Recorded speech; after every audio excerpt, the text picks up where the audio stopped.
¿Cuántas cosas no ha querido Satanás clonar, imitar las cosas de Dios? Hablamos de que Dios dice: yo quiero unidad de reposo. ¿Qué dice Satanás? Yo también quiero unidad de descanso. Otra cosa más, a ver, pero sean sí, concretos. ¿Qué ha clonado Satanás? A ver, ¿qué es la adoración? La adoración, dice Dios: adoradme solamente a mí, ¿verdad? Y dice Satanás: adora cualquier cosa menos a Dios. ¿Qué más? Otra cosa. Pues en cuanto a querer ser el hijo de Dios, cuando eso es solamente, único y exclusivamente a Cristo Jesús. Él quería ser el ungido, quería ser el heredero, ¿verdad? Y dice que se quería sentar en el trono y decir: obedezcan a mí, ¿verdad? Tiene que ver con la adoración, ¿verdad? ¿Qué era la adoración? Tío Leo, ¿qué ha clonado Satanás? La marca, dice mi tía Marisol. Claro, Dios dice: este es mi sello. ¿Qué es Satanás? Yo tengo otro, espérame tantito. Tío Leo, tiene que ver con la adoración. Hermano Mario, ¿qué otra cosa identifica usted que Satanás ha clonado?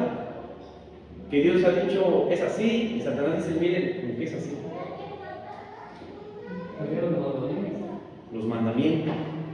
Claro, dice Dios: mira, honra a tu padre y a tu madre. ¿Qué dice Satanás? Tal vez eso ya no, eso en su momento era porque a la mujer no la tenían en cuenta, y por eso se borra, eso ya no. Más, chico, ¿qué otra cosa podemos identificar que Satanás ha clonado y que Dios ha dicho no es así? La adoración.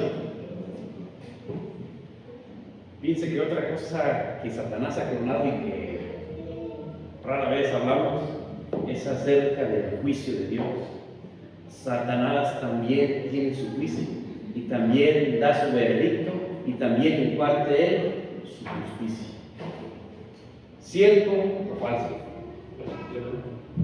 Yo leo: ¿cierto o falso? Otra cosa que ha clonado, o sea, la Biblia habla de una creación y el enemigo dice: no es creación, es creación. Vamos la base va a estar en el versículo de Apocalipsis, en el 14:7. El mensaje de uno de los tres ángeles dice que lo gritaba en alta voz, y estuvimos hablando tantito qué significa temer a Dios, cosa que también Satanás ha usurpado y ha dado su versión de decir: tenle miedo, porque si no le tienes miedo te va a ir mal. ¿Y qué es temer a Dios?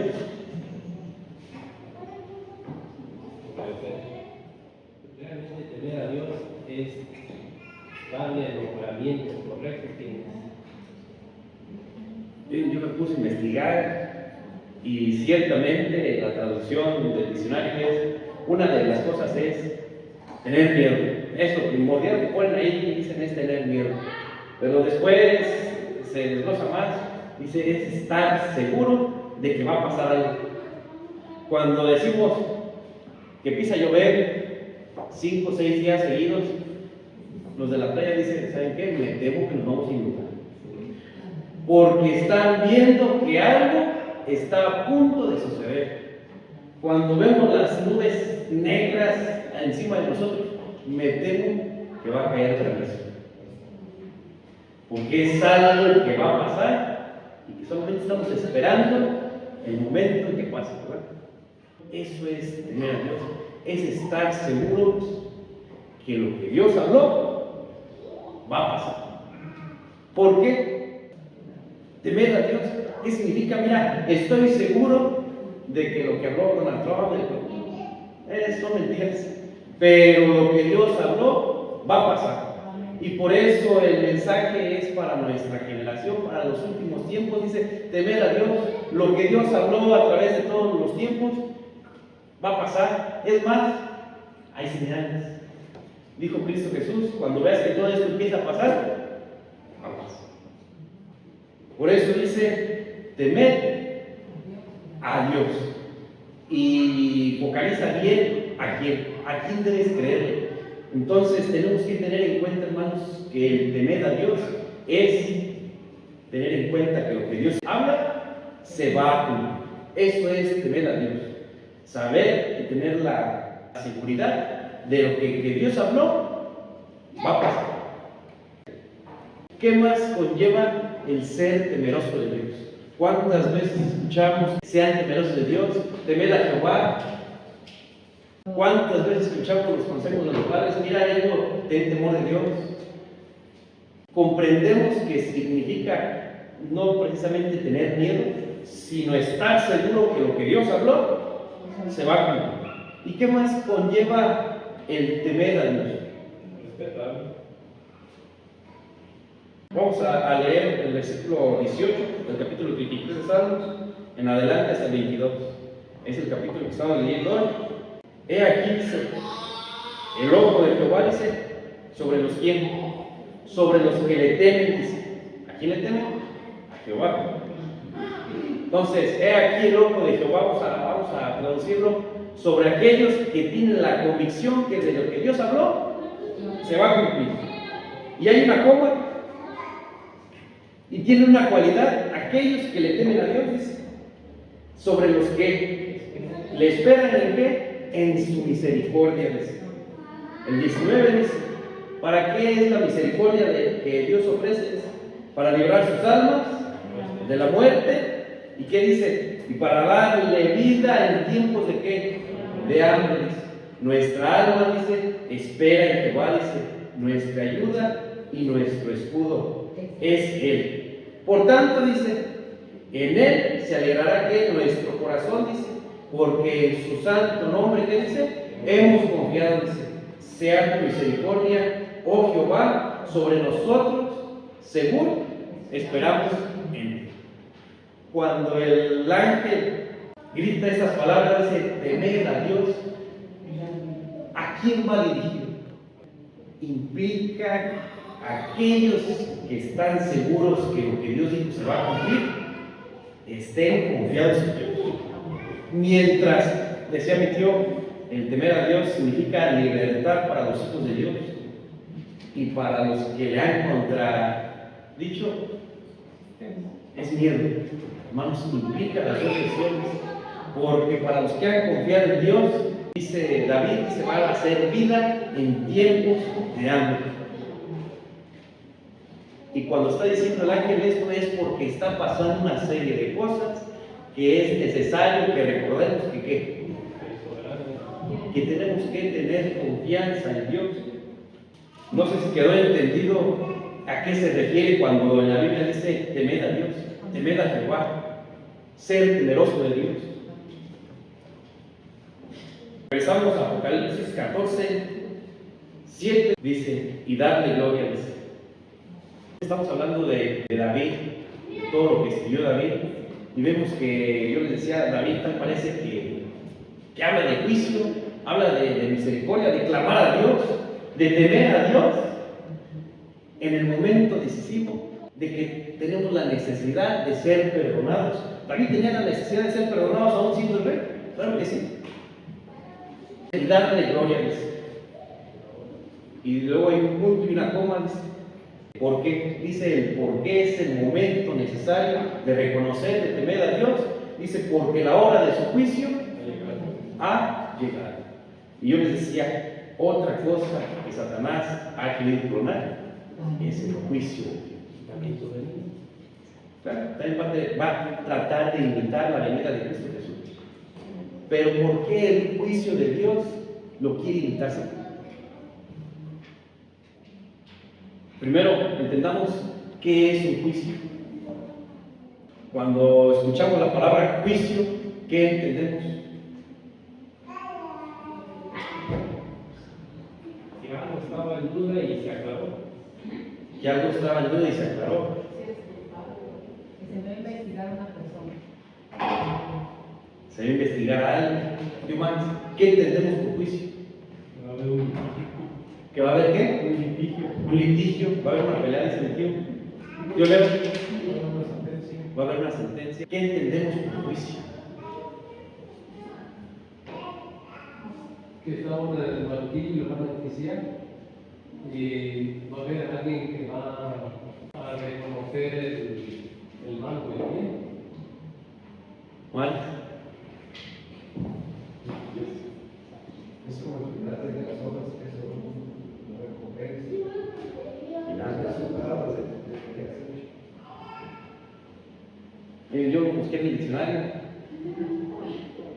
y dice que es un proceso donde se tienen que presentar pruebas contundentes sobre la ley, sobre la ley y derechos, para ver si alguien es culpable o es inocente. Ese es el juicio. Y el juicio de Dios fue implementado desde el principio. Y saben de que desde el principio Satanás quiso usurpar, quiso coronar ese juicio. Porque Dios le dijo a Adán y a Eva: mira, el día que comieres de ese árbol, dice, ciertamente morirás. Estaba diciendo: mira, si tú haces esto, vas a tener una consecuencia. Te estoy dando una advertencia y te estoy dando el juicio que viene si tú rompes esta regla. ¿Qué dijo Satanás? No, espérate tantito, mira. Dios lo que pasa es que no quiere que seas como Él y no te va a pasar nada. Ese es el juicio de Satanás. ¿Y saben cómo es Satanás? Es como si alguien de aquí, vamos a hablar terrenalmente, si dijeran: ¿sabes qué, Maximo? Tú eres culpable y donde se te vea, te va a ser arrestado y te vas a meter preso. Y yo le digo: tío, no pasa nada, no, hombre, eso no es verdad. Es más, tú eres libre, tú puedes andar por donde tú quieres.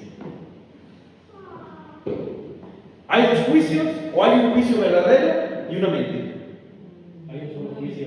Hay un solo juicio y hay una mentira. Porque Satanás pretende que el juicio de él sea verdadero, pero es una mentira. Hay un juicio verdadero y hay una mentira. Veamos, recordemos tantito acerca del libro de Job, y estábamos estudiando. Vamos a leer tantito Job 48. ¿Alguien que lee lectura? Dice: ¿invalidarás tú también mi juicio? ¿Me condenarás a mí para justificarte tú? Cuando Dios le contesta y le empieza a hablar a Job, una de las cosas que le dice: mira, vas a invalidar tú mi juicio para justificarte tú. Pero también le dice ahí una pequeña frase: también, o sea, también tú te vas a justificar y vas a invalidar el juicio. Ya hay un antecedente que pretende invalidar el juicio de Dios para justificarse a sí mismo. ¿Qué dijo Satanás?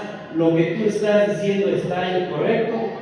Yo soy el que tengo que subir y recibir la adoración, y lo que tú has dicho es injusto.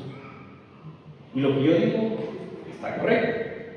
Porque al momento de decir el juicio de Dios es incorrecto, quiere decir que yo estoy en lo correcto.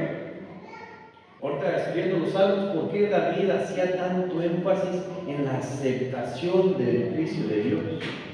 ¿Qué quiere decir? Que Dios está en lo correcto y que yo estoy mal. Es reconocer que yo estoy mal. Ese es el reconocimiento del juicio de Dios. Cuando no hay un reconocimiento acerca del juicio de Dios, ¿qué dice Job? Es para justificarme yo mismo y querer invalidar el juicio de Dios. Por eso les decía, Satanás ha querido intentar clonar el juicio de Dios. ¿Por qué es tan importante entender el juicio de Dios? El saber si soy culpable o soy inocente. El juicio de Dios estaba presente en el tabernáculo, en el santuario. ¿A través de qué? A través de la muerte de Claro, pero cuando se iban y se presentaban ante el sacerdote, ¿se acuerdan que había un pectoral? ¿Cómo se llamaba ese pectoral? El pectoral del juicio. Y estaba el Urim y el Turim. ¿Cierto o no? Y cuando alguien se acercaba al sacerdote y le decía, tenía que ir y decir, ¿es culpable o es inocente? Hermanos, cuando invalidamos el juicio de Dios, no hay nada de qué arrepentirnos. Porque yo me puedo justificar y decir, mira, lo hice porque era necesario hacerlo. Pero cuando vamos ante la presencia de Dios y dice, mira, eres culpable, tenemos la necesidad de reconciliarnos con Dios y de ir y hacer el sacrificio, aceptar la sangre y aceptar el perdón de Dios. Después de que pidieron rey y que no había santuario como tal, iban ante la presencia del rey, que también simbolizaba en su momento a Dios, y le pedían consejo, le pedían juicio. Oye, ¿soy culpable o soy inocente? Y vamos a leer una pequeña historia en 2 de Samuel, en el capítulo 15, en los versículos del 2 al 6. A ver, ¿qué persona tiene? Dice, y se levantaba Absalón de mañana y se ponía a un lado del camino de la puerta, y a cualquiera que tenía pleito y venía al rey a juicio, Absalón le llamaba así y le decía, ¿de qué ciudad eres? Y él respondía, tu siervo es de una de las tribus de Israel. Entonces Absalón le decía, mira, tus palabras son buenas y justas, mas no tienes quien te oiga de parte del rey. Y decía Absalón, ¿quién me pusiera por juez en la tierra para que viniesen a mí todos los que tienen pleito o negocio, que yo les haría justicia?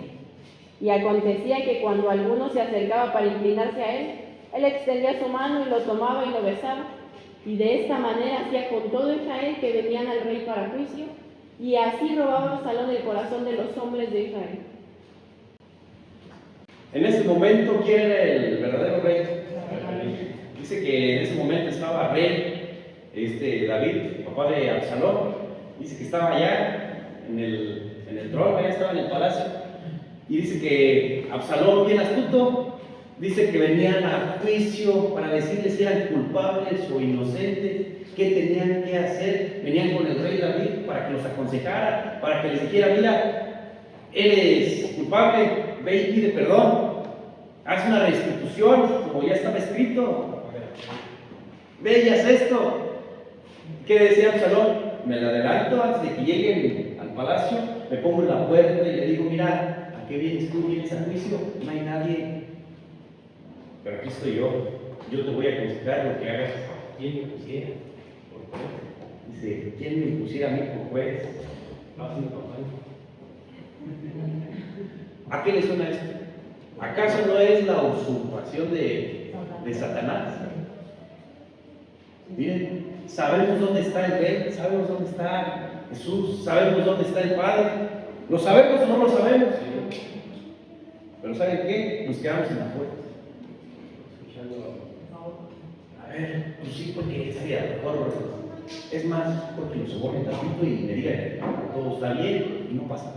Así como Absalón quería adjudicarse lo que era del rey, así Satanás dice, espérate, no vayas hasta allá, aquí estoy yo, espérame. Sí hiciste esto, pero espérate tantito, ya no tiene remedio. Puede ser las dos cosas. Satanás puede decir, no pasa nada, pero también está la otra contraparte y decir, ni vayas, porque no tienes remedio. A Saúl le dijo, ni vayas, no tiene remedio, y así falleció Saúl, sin esperanza, sin la oportunidad de arrepentirse, porque Satanás le dijo, ya, ni vayas, ya no tiene remedio.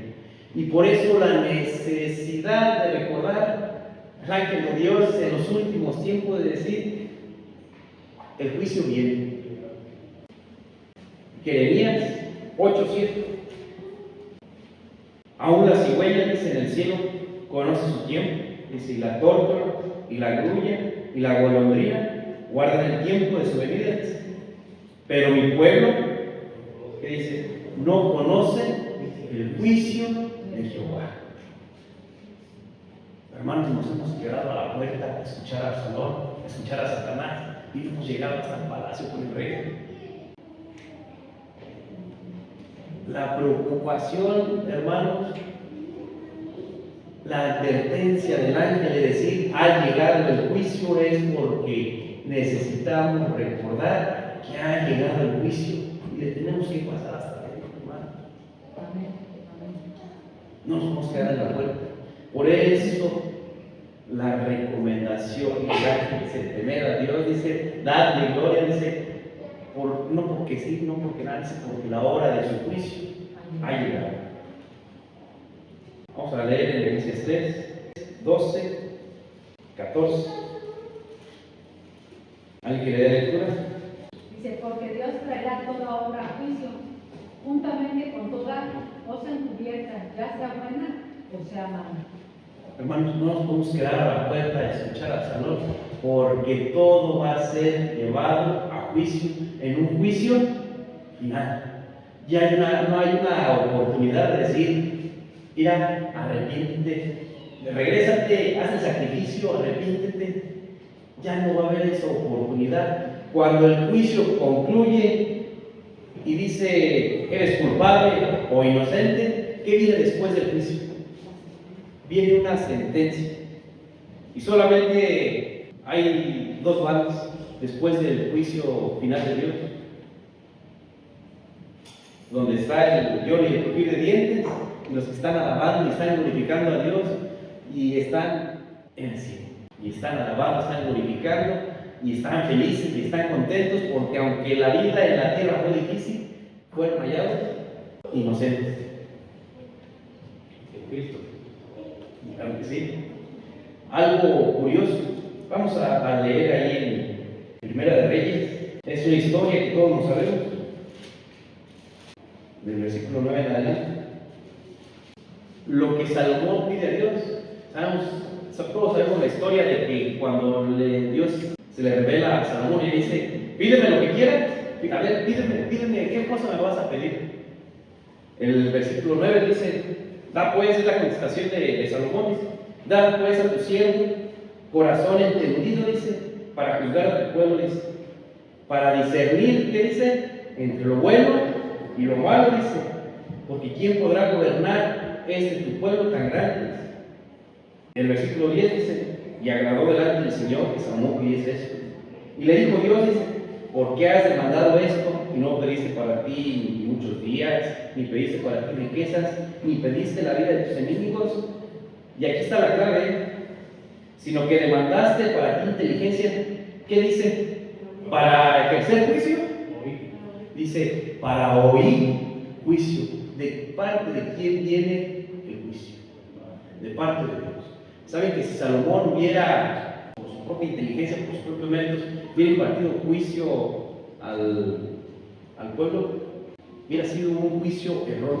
Por eso Dios le reconoce y dice, para oír juicio. Cuando Salomón impartía un juicio ante el pueblo, tenían que escuchar la voz de Dios. No podían impartir el juicio por sus propios méritos. Hermanos, la aceptación del juicio de Dios para un grupo pequeño es felicidad, es misericordia, es agradecimiento, es júbilo, es gloria, pero para otra gran parte el juicio de Dios es incómodo, es miedo, va en contra de todo lo que ha creído. El juicio de Dios es incómodo. Todos sabemos la historia del endemoniado Gadareno. ¿Cuántos lo hemos estudiado? Y dice que era un endemoniado que se la pasaba dando de voces, se la pasaba arrastrando los grilletes con los que lo amarraban, y la gente lo veía. Hermanos, cuando Jesús va a ese lugar y hace una reprensión, hace un juicio de decir, tú ya no tienes que estar más en este cuerpo, salte de ahí. Hermanos, hay quienes se molestan. ¿Quieren ver eso? Dice, porque le decía, sal de este hombre, espíritu inmundo. Dice, y le preguntó, ¿cómo te llamas? y respondió diciendo: Legión me llamo, porque somos muchos. Y le rogaba mucho que no nos enviase fuera de aquella provincia. Dice, y estaba ahí cerca del monte un alto del grande del pueblo, paseándose, y le rogaron todos los demonios, diciendo: envíanos a los puercos, dice, para que entremos en ellos. Y luego Jesús se los permitió, y salieron de aquellos espíritus inmundos, entraron en los puercos, dice, y el hato se precipitó al mar por un despeñadero, y en el mar se ahogaron. Dice, y los que apacentaban los puercos, dice, huyeron y dieron aviso en la ciudad y en los campos, y salieron para ver qué era aquello que había acontecido. Y vinieron a Jesús, y cuando aquella gente vio al que había sido poseído, vieron a aquel loquito que andaba dando de gritos, que andaba con los grilletes, no lo podían someter. Dice que lo vieron, ¿y qué fue lo que vieron? Dice, cuando lo vieron sentado, vestido y en sano juicio, ¿qué les pasó a aquellos hombres? No les daba miedo cuando andaba ya arrastrando los grilletes, cuando andaba dando voces, pero cuando lo vieron pacífico y lo vieron ya cuerdo, les dio miedo. ¿Y saben lo que hicieron? Le dijeron a Jesús: vete. Hermanos, cuando el juicio de Dios no querían irse, y los demonios tampoco querían irse de ese lugar, decían: mira, no nos mandes fuera de este lugar, aquí estamos a gusto. Versículo 6 dice que los que la habían visto le contaron cómo le había acontecido al que había tenido el demonio y de los puercos. Y comenzaron a rogarle que se fuera de sus contornos: no te queremos aquí ni cerquitas. Dice, y entrando él en la barca, el que había estado poseído del demonio le rogaba que le dejase entrar con él. El único que le rogó: mira, déjame ir contigo. Pero todo el pueblo que ha visto aquella cosa prudente, vamos a llamarlo así, decía: no, vete, no te queremos aquí ni cerquita. Hermanos, cuando el juicio de Dios lo escuchamos, hay de nosotros. Si decimos: espérate, dale allá afuera, o somos como el endemoniado gadareno, aceptamos esa reprensión y decimos: mira, yo quiero estar. Regresando un poquito a Apocalipsis 14, versículo 7. Dice: porque la hora de su juicio ha venido, y es el momento de irse y adorar. Aquel que hizo la tierra. Es increíble cómo el mensaje que viene por parte de Dios no deja nada fuera. Les dice primero: miren, reconozcan que lo que Dios dijo se va a cumplir. Dice: temer a Dios, dice, darle gloria, y les da el porqué. Dice: porque la hora de su juicio, el momento, el proceso de decir eres culpable o inocente ha llegado, y es necesario que reconozcas.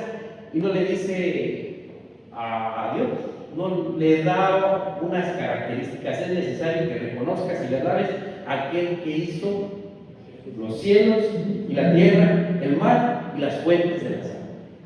No te pierdas, no te quedes allá con el Señor. Es necesario que vayas con el Rey, el Creador de todo. Hermanos, el mensaje de este ángel era para Moisés, era para Elías, o es para nuestro tiempo. Hermanos, pues esta es la invitación de esta mañana. Reflexionemos. ¿Por qué se escribieron tantos salmos? ¿Por qué David hablaba tanto del juicio de Dios? La aceptación del juicio de Dios. Hermanos, cuando entendemos que el juicio de Dios conlleva que yo reconozca que yo estoy mal, hermanos, podemos ser partícipes del plan de salvación. Porque estoy empezando a entrar por la puerta, estoy reconociendo que estoy mal. Juanitos, aquí ahí. Y Satanás, usted sabía bien, antes de que muriera a Adán y a Eva, sabía bien contra quién se había rebelado, y fue contra la orden que había dado el Padre de su Hijo. Bien, hacía lo mismo. ¿Cuántas? Los demás ángeles diciéndole: no, propaganda. Yo soy el que tengo la razón. Primero con los ángeles. Conmigo les va a ir mejor, porque aquello no se puede cumplir. Hermanos, tenemos que reflexionar acerca del juicio de Dios. Y cuando reflexionamos acerca del juicio de Dios y entendemos que yo estoy mal, yo no puedo impartir mi juicio, que yo no puedo decir, yo estoy bien, y lo que tú dijiste, pues quizás está mal. Hermanos, no podemos hacer eso. Decía Papá Timo, o somos